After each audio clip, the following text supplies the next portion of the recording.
આઈ શ્રી મેલડીમાં સંકટ સમયની સાચી સખી।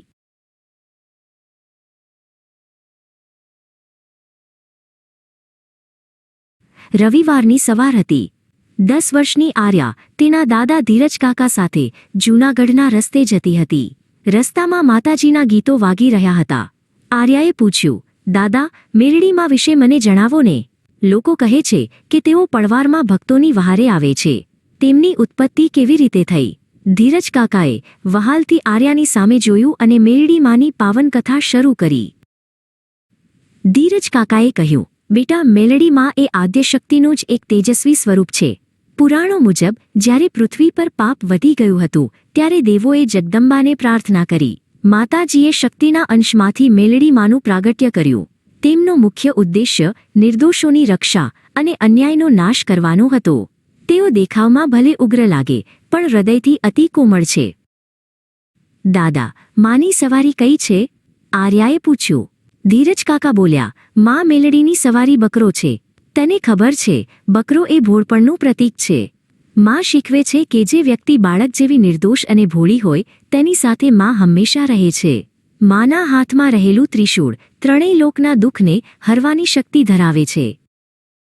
એક જૂની લોકવાર્તા છે, દાદાએ આગળ ચલાવ્યું। એક સમયે એક ગરીબ બ્રાહ્મણ પરિવાર પર મોટી આફત આવી હતી।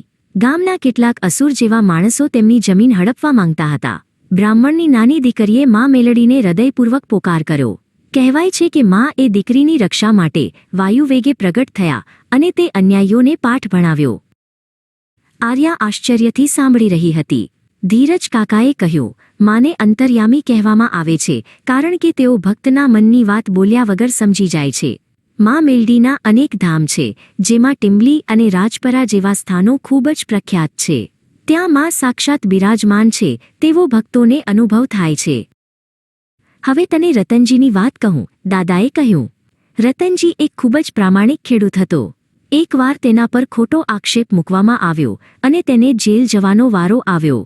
રતનજીએ આખી રાત જેલમાં બેસીને માં મેલડીનું સ્મરણ કર્યું। તેણે માનતા માની કે જો તે નિર્દોષ સાબિત થશે તો તે માના ચરણે શીશ ઝુકાવશે। બીજે દિવસે ચમત્કાર થયો। જે સાક્ષીઓ ખોટું બોલતા હતા તેમનું હૃદય પરિવર્તન થયું અને તેઓએ સત્ય કહી દીધું। રતનજી સન્માન સાથે જેલમાંથી બહાર આવ્યા। જેવો તે બહાર આવ્યો તેને સામે એક તેજસ્વી તેજ દેખાયું, જાણે માં પોતે તેને આશીર્વાદ આપવા આવ્યા હોય। ત્યારથી રતનજી માનો પરમ ભક્ત બની ગયો। આર્યાએ પૂછ્યું, દાદા, શું માં ફક્ત સંકટમાં જ મદદ કરે છે? ધીરજ કાકાએ સમજાવ્યું, ના બેટા, માં તો આપણી જીવનશૈલી સુધારે છે। તેઓ કહે છે કે જેનું મન શુદ્ધ છે અને જે સત્યના માર્ગે ચાલે છે તેને ક્યારેય ડરવાની જરૂર નથી। માં મેલડી બાળકોને ખૂબ જ પ્રેમ કરે છે અને તેમની બુદ્ધિ તેમજ સાહસમાં વધારો કરે છે। માનો મહિમા ગાતા તો થાકીએ નહીં એટલો છે। ગમે તેવો અસાધ્ય રોગ હોય કે મનની ચિંતા, માના ચરણે જવાથી બધું જ શાંત થઈ જાય છે। પણ યાદ રાખજે, માને માત્ર શ્રીફળ કે ચુંદડીની ભૂખ નથી, તેમને તો તારા સાચા વિશ્વાસની ભૂખ છે। શ્રદ્ધા હોય તો માં પથ્થરમાંથી પણ પ્રગટ થાય છે। મંદિરના શિખર પર લહેરાતી ધજા દેખાવા લાગી। આર્યા ઉત્સાહથી બોલી, દાદા, આપણે પહોંચી ગયા। હવે હું પણ માની સામે જઈને કહીશ કે મને હંમેશા સાચા રસ્તે ચાલવાની શક્તિ આપે।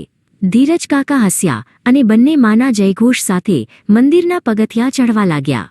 આઈ શ્રી મેલડીમાં સૌનું કલ્યાણ કરે।